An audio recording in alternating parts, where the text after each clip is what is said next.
The Springfield Fire Department says we are on the way to setting a record for fire deaths in a single year. 9 people have lost their lives in the last 12 months, 6 of those since the new year.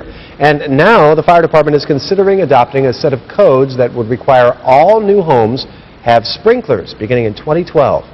KSPR's Will Carter joins us with more on why there might be some opposition. Will? Well, Joe, the fire department says this idea will likely be met with just as much opposition as the idea of requiring smoke detectors did several years ago. Now, in 2009, the city decided not to adopt the current code, which requires sprinklers in all new homes, but that could change in the future, making it mandatory. Mandatory always scares me a little bit just because it is an expense. An expense that could target new homeowners like Amy Fox if next year's building and fire codes are adopted by the city of Springfield. Truly want it to come across as this is a fire and life safety feature that you really should invest into, and we can install that, rather than sprinkler system, granite countertops. Which do you prefer? But that's a preference the Home Builders Association of Greater Springfield wants home buyers to have. We do not believe that something this costly and that saves this few lives should be mandatory for everyone. But people like Fox say maybe it's not the worst idea in the world. We have 4 children, some that are small, and I think I would have felt better thinking that if we had a fire that they would be protected. A peace of mind the Springfield Fire Department would like people to have permanently. We don't have any fatalities in our businesses. Our people are dying in their homes.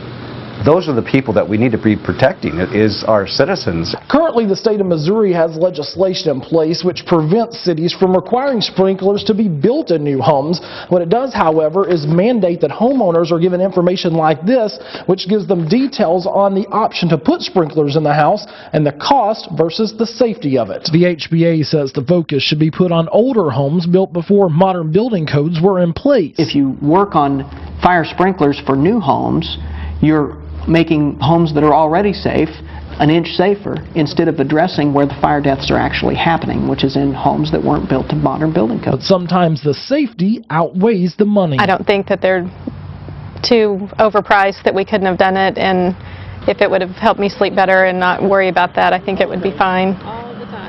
Now, I might add to this story that sprinklers won't actually fire off unless the heat in a room gets above 160 degrees, and also those sprinkler heads only pop one at a time as opposed to the whole house, which would be flooded out if that was the case. Now, currently state law that makes sprinklers optional in new homes expires in 2011. That's the same year the new building and fire codes come up for adoption.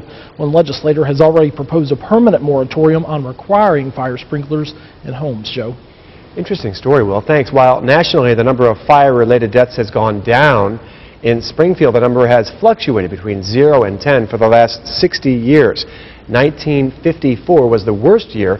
10 people died in house fires that year in Springfield.